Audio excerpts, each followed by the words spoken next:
الشيطان الرجيم. بسم الله الرحمن الرحيم.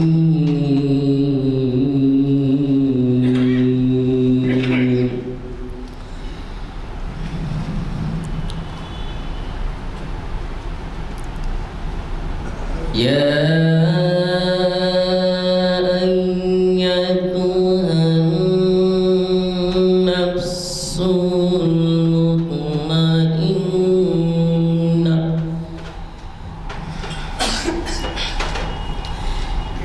ارجعي إلى ربك راضية مرضية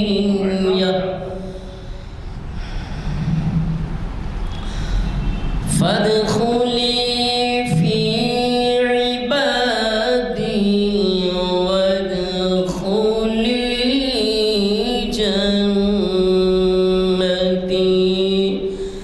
صدق الله العظيم.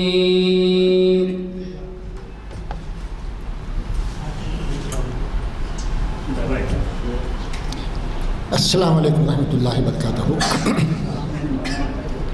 اعوذ باللہ من الشیطان الرجیم. بسم اللہ الرحمن الرحیم. والذین هم للزکاۃ فاعلون. صدق اللہ العظیم. برادران کرام، 28ویں پاری کی ابتدائی آیتوں کا ذکر چل رہا تھا، جس کے اندر اللہ تعالیٰ کا وعدہ ہے کہ وہ لوگ کامیاب ہوں گے جو مومن ہوں گے. اس کے بعد کی آیتوں میں اللہ تعالیٰ نے خود تشریح کر دی کہ کون سے لوگ ہیں جو مومن کہلانے کے مستحق ہیں، کون سے لوگ ہیں جن کی صفات یہ ہیں. تو میں پہلی بات یہ آ گئی کہ وہ لوگ جو خشوع سے نماز پڑھتے ہیں، نماز ادا کرتے ہیں. دوسری بات، وہ ہمیشہ لغو باتوں سے پرہیز کیا کرتے ہیں. تیسری بات اب جو بتائی گئی ہے وہ یہ زکوٰۃ ادا کرتے ہیں. یہ مومن کی خصوصیات ہیں کہ نماز خشوع و خضوع سے پڑھتے ہیں، لغو باتوں سے پرہیز کرتے ہیں اور زکوٰۃ ادا کرتے ہیں. اب زکوٰۃ سے مراد آپ لوگ بہتر طریقے سے جانتے ہیں کہ زکوٰۃ جو ہے مکے میں ہی نازل ہو چکی تھی. آیتیں فرض مکے ہی سے ہو چکی تھی، لیکن اس کا نصاب نہیں دیا گیا تھا کہ کتنی زکوٰۃ کون سی آمدنی پر دی جائے. یہ تفصیلات مدینے کی آیتوں کے اندر واضح کی گئی، جس کے اندر بتایا گیا کہ آپ 2.5% جو ہے اپنے مال کے اوپر زکوٰۃ دیں. زراعت ہو تو کس طریقے سے زراعت دیں، اگرچہ وہ قدرتی طور پہ ہوتی ہے تو 5%، اگرچہ نہیں ایریگیشن سے ہوتی ہے تو وہ تمام تفصیلات زکوٰۃ کے بارے میں آپ نے سنے ہوں گے. لیکن اس کے ساتھ ساتھ ایک بات اور بھی ہے. زکوٰۃ کا لفظ جو استعمال ہوا ہے وہ صرف اپنے مال کو پاکیزہ تطہیر کرنے کے لیے ہی نہیں ہے، بلکہ اپنے تزکیے نفس کے لیے بھی، نفس کی پاکی کے لیے بھی زکوٰۃ دی جانی چاہیے، دی جاتی ہے. اب یہ رہا کہ نفس کی زکوٰۃ کیا ہے، تزکیہ نفس کس طریقے سے ہوگا. وہ اس طریقے سے کہ اگر شہوت زیادہ ہو جائے یا جو ہے جنسی خواہشات بڑھ جائیں تو آپ روزہ رکھیں، وہ بھی زکوٰۃ میں شامل ہوگا. اس کے علاوہ اپنے اخلاق کو، اپنے کردار کو بنانے کے لیے، شریعت کے مطابق لانے کے لیے جو کچھ آپ قدم اقدام کرتے ہیں، جو کچھ آپ کرتے ہیں، وہ جو ہے بھی زکوٰۃ میں شامل ہوتی ہے. یعنی اخلاق و کردار کی تطہیر کے لیے جو کام کریں گے وہ بھی زکوٰۃ ہے. ان تمام باتوں پر غور کرنی چاہیے. زکوٰۃ کا جو ہے پورا مفہوم اس میں ادا ہوتا ہے. اللہ کے فضل سے آج ہم تاریخ اسلام کی 937ویں محفل میں جمع ہیں، جو جامعہ مسجد عالیہ گنج فاؤنڈری میں بعد نماز عصر کانفرنس ہال میں منعقد ہو رہی ہے. آج 7 جنوری 2023 ہے اور آج جانی مانی شخصیت ہمارے شہر کی تعمیر ملیت کے صدر اور اقبال اکیڈمی کے صدر جناب ضیاء الدین نیئر صاحب ہم کو مخاطب کرنے والے ہیں، اور ان کا عنوان ہے ٹیپو کا شوق شہادت اور اس کی بے قراری۔ میں گزارش کرتا ہوں جناب ضیاء الدین صاحب سے کہ وہ آئیں اور اپنے خیالات سے ہم سب کو مستفید ہونے کا موقع فراہم فرمائیں۔ بسم اللہ الرحمن الرحیم۔ محترم جناب شمس الدین صاحب، بزرگوں اور دوستوں، السلام علیکم ورحمۃ اللہ وبرکاتہ۔ آج کے موضوع کا عنوان ٹیپو کا شوق شہادت اور اس کی بے قراری۔ تو اکثر ہم ایسے عنوانات کو منتخب کرتے ہیں جس میں سامعین کو، سننے والوں کو ایک جذبہ جو ٹھنڈا پڑ گیا ہے، بلکہ بعض جگہ آپ دیکھے ہوں گے کہ میاں زمانہ کس کا ہے، اور مگرمچھ ہے اس میں، اس سمندر میں ہم دوسروں کو کیسے جھونک دیں گے۔ تو ایک خوف، ایک ڈر جو کہ ہماری مذہبی کتاب قرآن مجید جو ہے ہمیں جو ہدایت دیتا ہے وہ یہ ہے کہ آپ آزمائے جائیں گے۔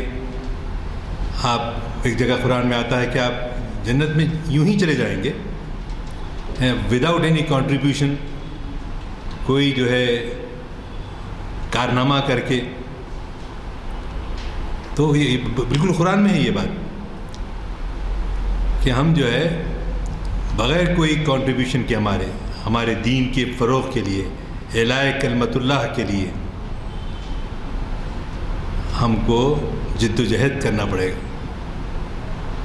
اور ہمارے پیارے نبی محمد رسول اللہ صلی اللہ علیہ وسلم کی زندگی عملاً جو قرآن کی چلتا پھرتا قرآن تھے۔ ایک مرتبہ جب آخری زمانے میں آپ بیٹھے تھے، ام المومنین بی بی عائشہ صدیقہ رضی اللہ تعالیٰ عنہا سے گفتگو ہو رہی تھی، تو بیٹھتے رہے مکالمہ کرتے ہیں کہ بھئی ہم جو ہے سب سے زیادہ، ہم کو حضور صلی اللہ علیہ وسلم آپ کو سب سے زیادہ تکلیف کہاں پہنچی؟ وہ خیال کرتی تھیں کہ شاید آپ بدر بولیں، احد بولیں، حنین بولیں، ٹھیک؟ تو مگر حضور اکرم صلی اللہ علیہ وسلم نے جواب دیا، نہیں، مجھے سب سے زیادہ تکلیف طائف میں ہوئی۔ طائف میں آپ پر وہ آوارہ بچے پتھراؤ کیے۔ جب مکے سے آپ کو ایک گناہ قسم کی یہ کہ بھئی ہم کتنا کام کر رہے ہیں، ہم بول رہے ہیں، لیکن یہ لوگ جو سنتے نہیں ہیں، تو آخر میں رسول اللہ صلی اللہ علیہ وسلم کو اللہ نے حکم دیا کہ آپ جو ہے نقل مقام کر کے طائف جائیں۔ طائف جو مکہ گئے ہیں دیکھے ہیں، وہ یہ دیکھتے کہ بھئی مسجد حرام سے نکل کر بائیں جانب سے اگر آپ سیدھا چلے جائیں تو پہلے ہم کو نظر آتا ہے وہاں غار ہیرا، اور اس راستے پہ اب تو بہت اچھی روڈ بن گئی طائف کی، تو وہاں پر اچھی خاصی ڈبل روڈ، 4 گاڑیاں آسانی سے جا سکتے آ سکتے۔ تو وہاں رسول اکرم صلی اللہ علیہ وسلم فرماتے ہیں بی بی عائشہ سے کہ میرا سب سے زیادہ تکلیف مجھے جو پہنچی وہ طائف کے میدان میں۔ طائف میں جو آوارہ لڑکے تھے وہ جو ہے آپ کے پیچھے لگا دیے اور پتھراؤ کیا، اور آپ زخمی ہوئے اور بے ہوش ہو گئے۔ اور بے ہوش ہونے پر ان کے ساتھ ان کا خادم تھا زید بن حارث، یا حضرت زید ان کے والد ساتھ تھے۔ انہوں نے طائف کی بستی سے ذرا دور لے جا کر ایک باغ تھا، باغ کے پاس بیٹھے تو کچھ پانی کے چھینٹے چہرے پہ دینے کے بعد آپ بیدار ہوئے. تو آپ اندازہ لگائیے کہ کتنی تکلیف ہوئی ہوگی کہ وہ احد اور بدر سے بھی آگے نکلا. تو رسول اللہ صلی اللہ علیہ وسلم کا یہ کارنامہ، شوق میری لے میں ہے، شوق میری نئے میں ہے، نغمہ اللہ میرے رگ و پے میں ہے. میرا شوق، میری وابستگی، میرا عشق والہانہ محمد رسول اللہ صلی اللہ علیہ وسلم سے، صحابہ سے، مذہب سے. جی کیسے کیسے لوگ تھے. حضرت مصعب بن عمیر رضی اللہ تعالیٰ عنہ بہت ہی اچھے نوجوان، اونچے پورے، تو وہ اسلام قبول کر لیے. اور قبول کرنے کے بعد وہ اس کو گئے تھے، پہلے جو ہجرت ہوئی تھی وہ عارضی طور پر حبشی کے وطن کو گئے، کیونکہ لوگوں کو معلوم تھا کہ وہ عیسائی ہے اور سخت نہیں ہے، نرم رویہ اور اچھا رہتا ہے.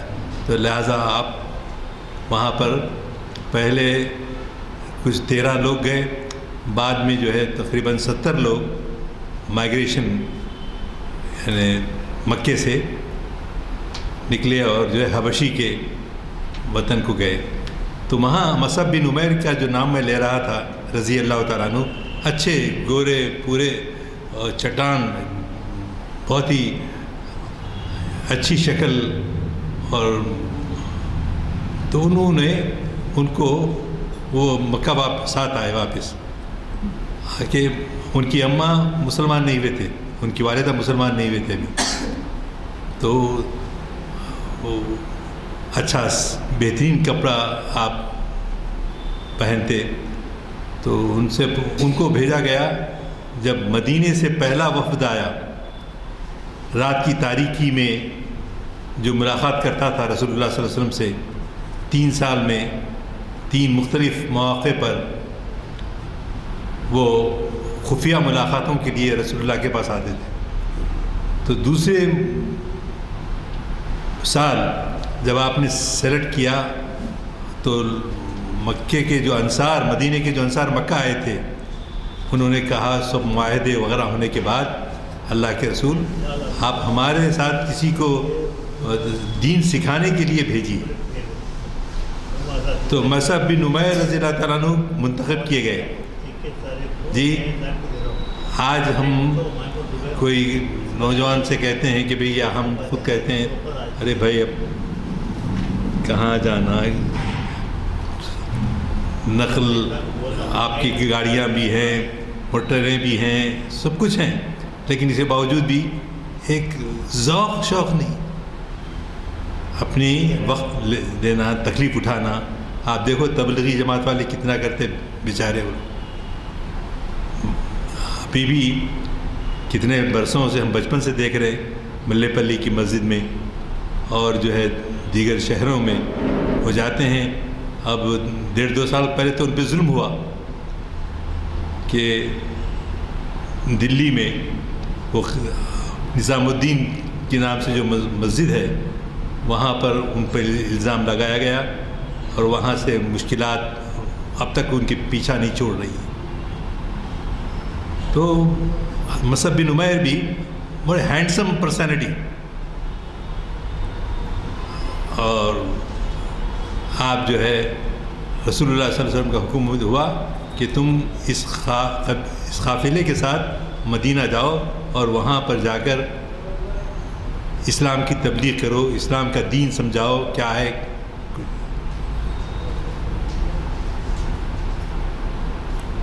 تو اس طرح سے پہلے کے ہمارے کتابوں میں پڑھتے ہیں، صحابہ ہیں، بڑی قربانیاں دیں.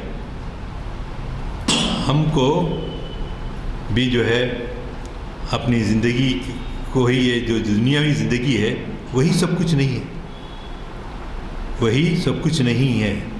ابدی زندگی ہے، وہ ایٹرنل لائف ہے، وہ ہمیشہ جواب دینا ہے. دیکھیے کب تنہائی میں ہم کو ہمارے مہربان آتے ہیں، مرد ہو یا عورت ہو، خبر میں لٹا دیتے اور مجبور ہیں وہ لوگ اس دنیا کو چھوڑ کر جانے کے لیے۔ تو اگر ہمیں اپنا ہمیشہ یہ استحضار رہے، ہم مستحضر رہیں کہ ہم کو جو ہے مٹی میں دفن کیا جانے والا ہے، ہم خود اپنے ہاتھوں سے جو ہے لٹا دیتے ہیں اپنے عزیزوں کو، اپنے اقارب کو۔ کوئی مروت ملاحظہ نہیں، بھائی انہوں تو میرے دوست، ذرا ان کو تھوڑا سا الگ طریقے سے وہ کریں گے، نہیں، سب کا معاملہ ایک ہی ہے۔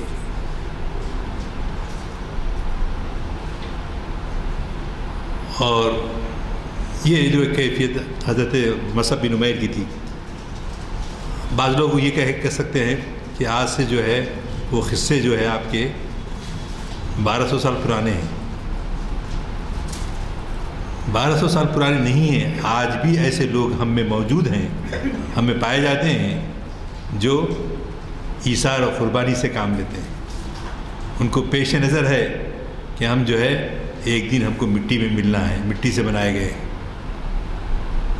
تو رسول اللہ صلی اللہ علیہ وسلم کو سب سے زیادہ جہاں مصیبت ہوئی تھی وہ طائف کے میدان میں ہوئی تھی، اور طائف کے میدان میں آپ بے ہوش ہو گئے تھے، سب سے زیادہ تکلیف ہوئی۔ وہاں سے نجات حاصل کر کے آپ جو ہے جنت المالا کی طرف آئے۔ جنت المالا جو ہے آج مکے کا ابتدائی حصہ سمجھیے آپ، ابھی اتنی آبادی ادھر نہیں ہوئی، لیکن وہاں سے جو ہے لوگ آتے ہیں اور غار ہرا پہ چڑھتے ہیں، اور وہاں پر جو ہے آپ طائف سے لوٹ کر جب آتے ہیں تو وہاں سے حالات ایک دم بدلتے ہیں مسلمانوں کے لیے۔ جو مصیبتیں مشکل تھی مکے میں، طائف کا سفر کر کے آنے کے بعد جو ہے وہاں تبدیلیاں آنے لگتی ہیں۔ سب سے پہلے مسجد جن کے پاس ایک مسجد جن ہے، وہاں جن رہتے تھے، تو وہ جن سب سے پہلے اللہ کے رسول صلی اللہ علیہ وسلم کے ہاتھ پہ بوسہ دے کے اسلام قبول کیا۔ اب حالات بدلنے لگے، 13 سال ہو گئے مکے میں، مصیبتیں جھیلتے آخر اللہ کا یہ حکم آیا کہ پہلے تم حبشہ جاؤ، حبشہ جا کر آنے کے بعد حکم ہوا کہ تم جو ہے اب مدینے کی طرف جا سکتے ہو۔ تو اللہ کے حکم سے ہی اللہ کے رسول جو ہے طلع البدر علینا من ثنیات الوداع، لڑکیاں لڑکے چھوٹے مدینے کے گرد و نواح میں اطلاع پھیل گئی کہ اب ہمارے پیارے رسول صلی اللہ علیہ وسلم مکے سے مدینہ شفٹ ہو رہے ہیں، مائیگریشن اختیار کر رہے ہیں۔ تو لوگ روز آتے جاتے دیکھتے کہ ابھی کب تک آئیں گے، ہوتا نہیں، آپ کبھی دیکھے نہیں ہوں گے گاؤں میں کیا ہوتا ہے۔ اس زمانے میں ہمارے دن بھر میں 1 یا 2 بس آتے تھے، تو جو اور بھی کوئی حمل و نقل کے ذرائع نہیں ہیں وہ لوگ آ کے ٹھہرتے، ابھی بس نہیں آئی، ابھی روزانہ آتی ہے، وقت ہو سکتا تھوڑی دیر میں آ جائے۔ تو ایسے وہاں لڑکیاں جو ہے دف بجا کر حضور اکرم صلی اللہ علیہ وسلم کا استقبال کرنے کے لیے یہ اشعار پڑھ رہے تھے، طلع البدر علینا من ثنیات الوداع، یعنی بدر کس کو کہتے ہیں؟ مکمل چاند کو کہتے ہیں۔ تو اب چاند آنے والے ہیں۔ رسول اکرم صلی اللہ علیہ وسلم کی تعریف میں وہ جو الفاظ استعمال کر رہے ہیں، آپ دیکھیے وہ بچیاں گا رہی ہیں اور انتظار ہو رہا ہے روز۔ آخر کار 12 دن کے بعد یا 13 دن کے بعد آپ اپنے صحابہ کے ساتھ حضرت علی رضی اللہ تعالیٰ عنہ کو جو ہے مکے میں اپنے بستر پر سلا کر رسول اللہ صلی اللہ علیہ وسلم نے آپ ہجرت کا سفر اختیار کرتے ہیں۔ حضرت علی آرام سے جو ہے مکے میں سو رہے ہیں، کوئی قسم کا خوف ہے نہ ڈر ہے، جی آرام سے سو رہے ہیں. اور دشمن جو انتظار میں تھا کہ قتل کریں گے محمد رسول اللہ کو، پلاننگ کر رہا تھا، تو اس پلاننگ میں ناکامی ہوئی کہ کس طرح رات میں آپ نکل گئے وہ لوگ محسوس بھی نہیں کر سکے، کیونکہ سورہ یاسین کی 3 آیت کے اندر اس کا ذکر ہے. اور آپ اللہ کے حکم سے بخیر و سلامت جو ہے طائف سے نکل کر جو ہے مکہ واپس آئے. پھر مکہ پہنچنے کے بعد مسجد جن پر جن لوگ اسلام قبول کیے، اب یہاں سے حالات بدلنے لگے. حضرت ابو طالب آپ کے چچا ہوتے تھے مگر اسلام قبول نہیں کیے.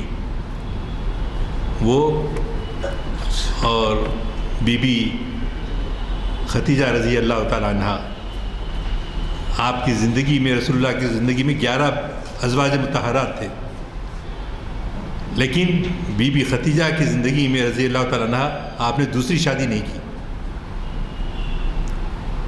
پہلی شادی حضرت ختیجہ رضی اللہ تعالیٰ عنہ. اور کون؟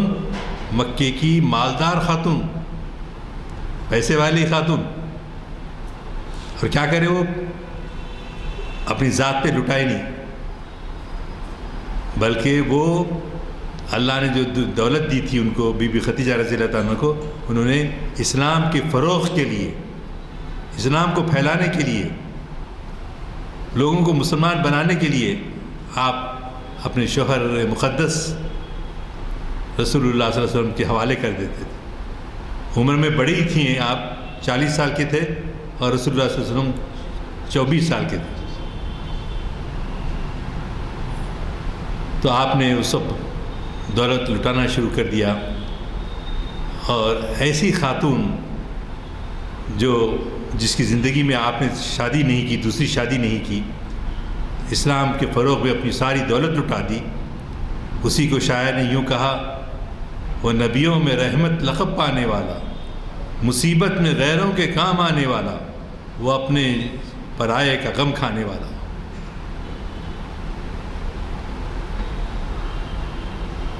کیوں یہ الفاظ حالی نے لکھے؟ حالی بدایونی جو شاعر تھے انہوں نے یہ اشعار لکھا. کیا مقصد تھا اس میں؟ بیان کیا ہو رہا ہے؟ بیان یہ ہو رہا ہے کہ جب آپ غار ہیرا سے حضرت جبرائیل علیہ السلام وحی لے کر آئے تو آپ کو ایک جاڑا سا ہوا، جو جا کے 15 دن 20 دن اس پہاڑ پہ رہ جاتے تھے. وہاں اللہ کے احکام نازل ہو رہے تھے، اور وہاں بی بی ختیجہ جو ہے جا کر توشیدان ٹفن وغیرہ لے جا کے پہنچاتے تھے. ایک خاتون کے لیے ابھی بھی بہت مشکل راستہ ہے. وہ کیسے وہ لوگوں کے عزائم تھے، کیسے ان کا ایمان تھا پکا کہ جو ہے وہ بی بی ختیجہ عورت خاتون، اور دوسرے صحابیات امہات المومنین کی خبریں کہاں ہیں؟ جنت البقیع میں ہیں. جنت البقیع میں ہیں، مدینے میں ہیں. تو آپ کا خیال دیکھیے، ہم لوگ اپنی بیویوں کا خیال نہیں کرتے، مگر وہاں ہوا یہ کہ مکہ فتح ہوا. مکہ فتح ہوتے ہی اب رسول اللہ صلی اللہ علیہ وسلم مکے میں فاتح کی حیثیت سے داخل ہو رہے ہیں. تو لوگ سمجھے، کیونکہ گھوڑے کی یا اونٹ کی پیٹھ پر بالکل چمٹ کر بیٹھ کے آپ جو ہے انکساری کی وجہ سے، کوئی غرور، تکبر، استکبار نہیں، بالکل منکسر المزاجی سے جو ہے آپ سواری کی پیٹھ کو چپکے ہوئے لیٹے نظر نہیں آ رہے. اتنی انکساری رسول اللہ صلی اللہ علیہ وسلم دکھائے، بتلائے کہ مسلمان کو فتح ہونے پر ایسا بے قابو نہیں ہو جانا چاہیے.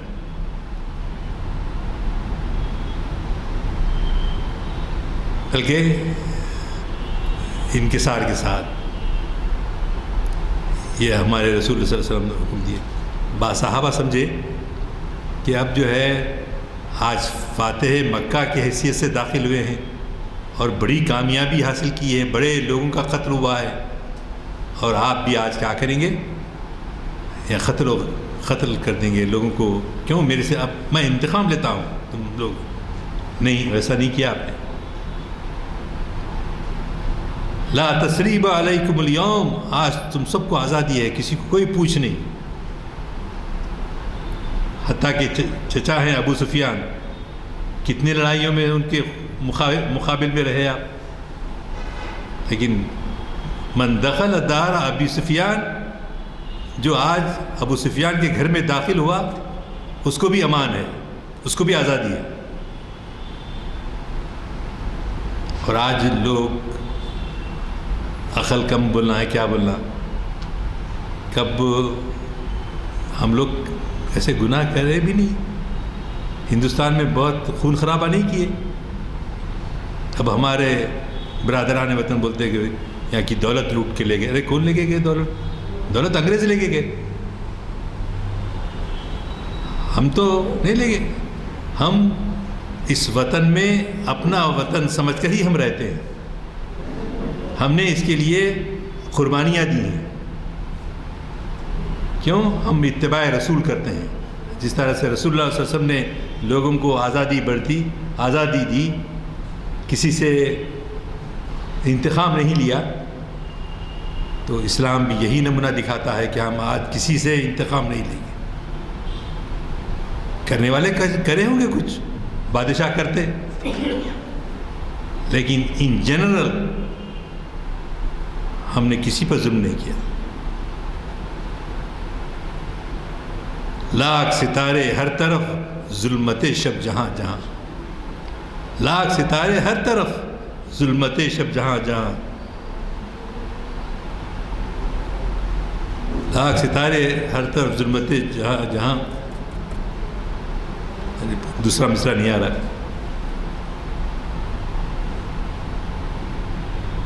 وہ ایک طلوع آفتاب دشت و چمن سحر سحر.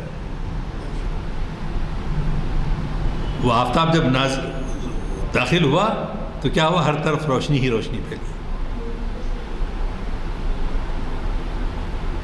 ایک طلوع آفتاب دشت و چمن سحر سحر، ہر جگہ روشنی ہی روشنی، روشنی ہی روشنی.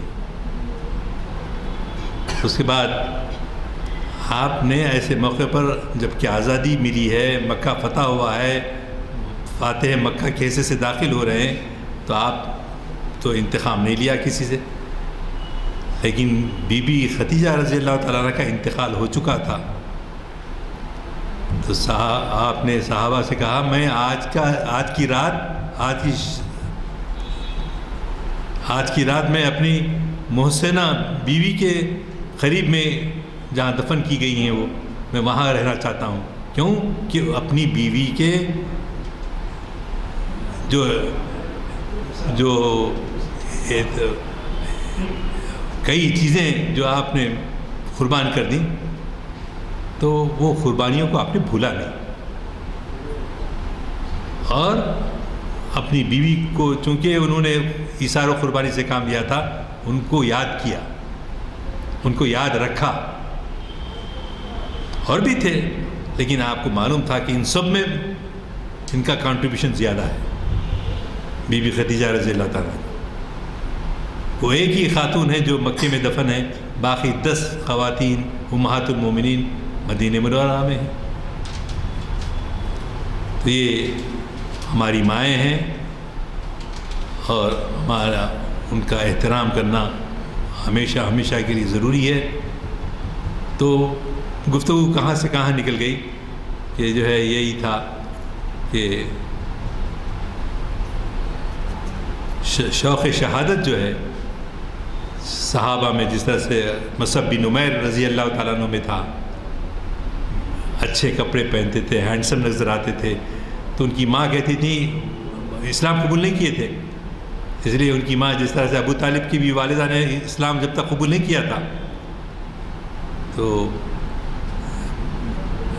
مصعب بن عمیر جو ہے مدینے میں جا کے رہے اور لوگوں میں انصار میں دین کی دعوت دی،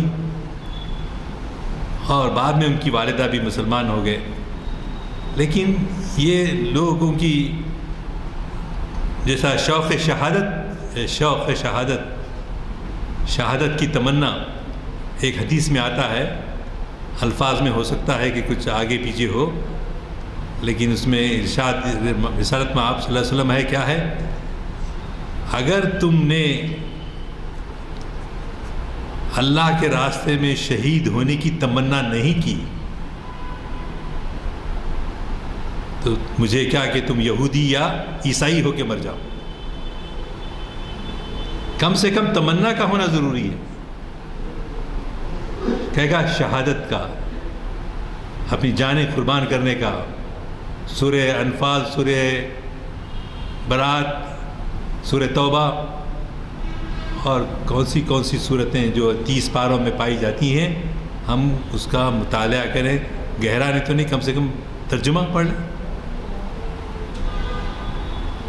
تو رسول اللہ صلی اللہ علیہ وسلم اپنی بیوی کے احسانات کو بھولے نہیں.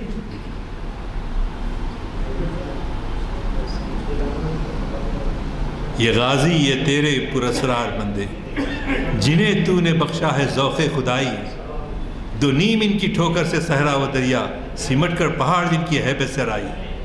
کون تھے؟ یہ صحابہ کی زندگیاں تھیں. یہ صحابہ تھے، صحابہ ہی نہیں بلکہ حال تک ایک مثالی ہمارے پاس ٹیپو سلطان کی خبر ہے، جس کے بارے میں آج ایک دھوم مچا دی گئی،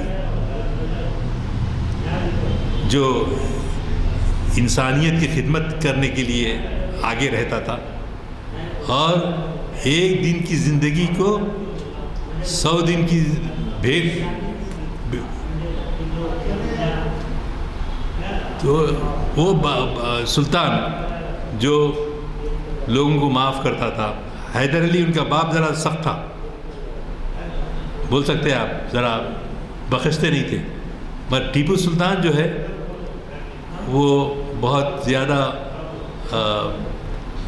لوگوں کو معاف کر دینا، رواداری اختیار کرنا جی.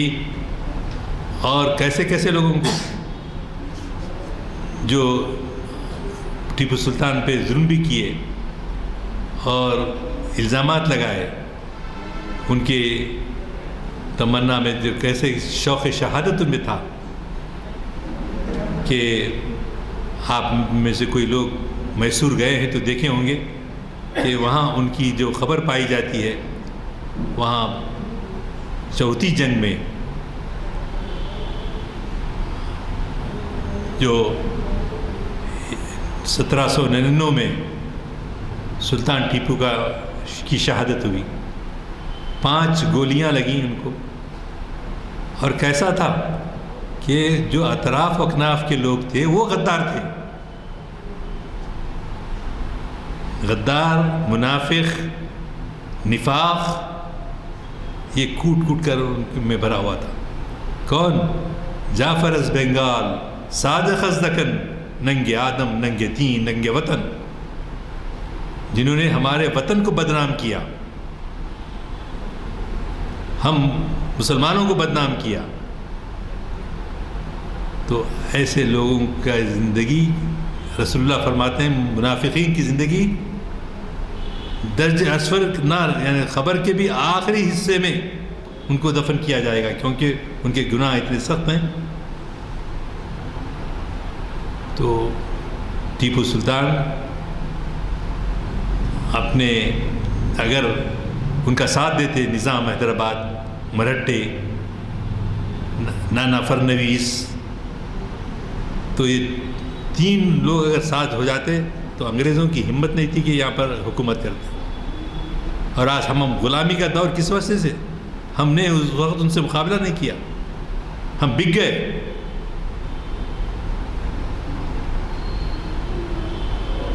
تو ہمارے جو آبا و اجداد ہیں اور ہمارے بزرگ ہیں جو شہید بھی ہوئے، ان کی زندگیوں کو ہم اپنا سامنے رکھنا ضروری ہے.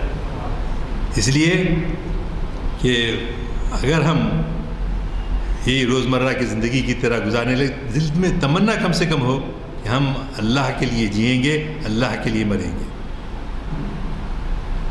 یہ تمنا. کیونکہ حدیث ابھی سنایا میں آپ کو، وہ تصور نہ کرے کہ وہ مومن ہوگا یا دوزخ سے اس کو نجات ملے گی. میں کوئی غلط بات نہیں بول رہا ہوں، قرآن مجید میں ہے. تو برادران عزیز، ہم اللہ کا فضل ہے کہ قرآن کی حفاظت اللہ نے کی ہے اور گارنٹی دی ہے کہ اس کو کوئی تبدیلی نہیں لا سکتا. تو ایسی کتاب جس کی صداقت بالکل سچ ہے، تو چاہیے کہ ہم اتنی عظیم کتاب کو اپنے سامنے رکھیں اور حقائق کو جاننے کے لیے ہم کو کوشش کرنا چاہیے، اپنے بھائیوں بہنوں سب کو بتانا کہ بھئی کم سے کم تمنا دل میں ہو کہ ہم خود اللہ کے لیے جئیں گے. ان صلاتی و نسکی و محیای و مماتی للہ رب العالمین. ان صلاتی، بلا شبہ میری نمازیں، و نسکی اور قربانی، و محیای اور میری زندگی. ان صلاتی و نسکی و محیای للہ رب العالمین، اللہ رب العالمین کے لیے ہی ہونا چاہیے. اس لیے نہیں، جب بی بی عائشہ صدیقہ رضی اللہ تعالیٰ سے رسول اللہ صلی اللہ علیہ وسلم نے گھر میں داخل ہو کے پوچھا، بقرعید کا زمانہ تھا، عائشہ پورا گوشت تقسیم ہو گیا، تو عورتیں جس طرح سے اس میں بولیں سب تقسیم ہو گیا، اتنا ہی ٹکڑا بچا ہوا ہے. کون بولے؟ بی بی عائشہ بولے. تو عائشہ ایسا نہ کہو، جو بچ گیا ہے وہ کام کا نہیں ہے، کیونکہ اس کا اجر لینے کے بجائے تم نے رکھ دیا، اپنے لیے رکھا،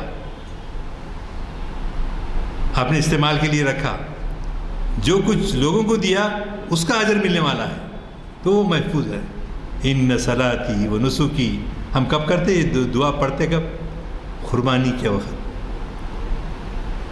جب بکرا دمبا ذبح کرتے ہیں ہم تو روزانہ آج کل سینکڑوں بکرے کھا جا رہے ہیں جی. تو یہ بکرے، یہ قربانیاں، یہ سب جو ہے اللہ ہی کے لیے اگر ہیں تو اس کا اجر ہم کو ملنے والا ہے. جیسا کہ حضرت بی بی خدیجہ رضی اللہ تعالیٰ عنہا کا احسانات رسول اللہ صلی اللہ علیہ وسلم فراموش نہیں کیے، تو کتنی بڑی بات ہے، کتنی بڑی بات. لب پہ صدا احمد ہے، ہاتھ میں ابلیس کا جام ہے، ہر کام شیطانی ہے، مگر زبان محو ذکر ربانی ہے.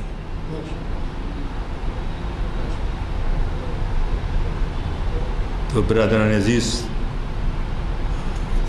وقت ہو رہا ہے، تو یہ ٹاپک ہم کو ہمیشہ یاد رکھنا بھی چاہیے، اور جس کے اشارے ہم کو اس تفسیر میں ملتے ہیں، تو ہم کو بیدار ہونے کا موقع ہے، اور ہم کو بھی حضور اکرم صلی اللہ علیہ وسلم کی سچی محبت اختیار کرنے کی توفیق اللہ تعالیٰ دیتا ہے. تو یہ ممکن ہے اسی کا ہو. اور آپ لوگ جس والہانہ محبت کے ساتھ ٹیپو سلطان کا جو ہے شوق شہادت جو تھا، وہ شوق شہادت ہم کو اپنی زندگیوں میں بھی پیدا کرنا ہوگا جی، اور بیرا روی کو چھوڑنا ہوگا. اور بے قرار ہمارے لیے، بے قراری کس بات کی؟ بے قراری اس بات کی کہ موت آئے تو اللہ کے لیے آئے، اور اللہ ہمارے گناہوں کو معاف کرے، اور اللہ ہی جو ہے ہم کو وہ محبت، وہ عشق بھرا پیام جو ہے قرآن جو دیتا ہے، وہ ہماری زندگیوں میں رچ بس جائے. اللہ سے یہی دعا ہے، ربنا تقبل منا انک انت السمیع العلیم وتب علینا انک انت التواب الرحیم. صلی اللہ تعالی علی خیر خلقہ ولولی عرشی سیدنا مولانا محمد وعلی آلہ وصحبہ اجمعین. آمین برحمتک یا ارحم الراحمین. حضرات آپ نے تمام بہترین باتیں سنی ہیں. ایک بات کی میں اور اضافت کر دوں کہ ابھی آپ نے جو فرمایا کہ ہم نے قربانی کے وقت وہ نسکی و مہیائی و ماتی کی دعا پڑھتے ہیں، لیکن حقیقت میں دیکھا جائے تو ہر نماز میں نماز سے پہلے جو نیت کی جاتی ہے وہ نیت میں بھی یہ دعا شامل ہے. شاید آپ لوگ یاد ہے یا نہیں ہے، میں آپ کو یاد دلا دوں کہ جب آپ نماز کے لیے کھڑے ہوتے ہیں تو انی وجہت وجہیہ للذی فطر السماوات والارض کے ساتھ ساتھ وہ نسکی و مہیائی و مماتی للہ رب العالمین یہ بھی پڑھنا چاہیے. بزرگان دین یہ نماز سے قبل ہی بھی پڑھا کرتے تھے، تو اس بات کو یاد رکھیے. الحمدللہ بہت اچھا جو ہے آپ کا لیکچر رہا. اب آئندہ کے پروگرام میں دیکھیے کہ پیر کے دن ایک وہ ہے کہ ہمارا نئے سال کا استقبال اور بڑھتی ہوئی بے راہ روی، جس کو جناب عنایت اللہ شریف مخاطب فرمائیں گے، جو شریعت انفارمیشن کی 882 کا لیکچر ہوگا، اور اس کے بعد پھر اقبال اور مثالی معاشرہ اس کو بھی جناب ضیاء الدین نیر صاحب مخاطب فرمائیں گے، جو چہارشنبے کے دن 11 جنوری کو ہوگا. آپ حضرات سے گزارش ہے کہ ضرور تشریف لائیں. دعا ہو چکی ہے، لہٰذا مجلس کی برخاستگی کا اعلان ہوتا ہے.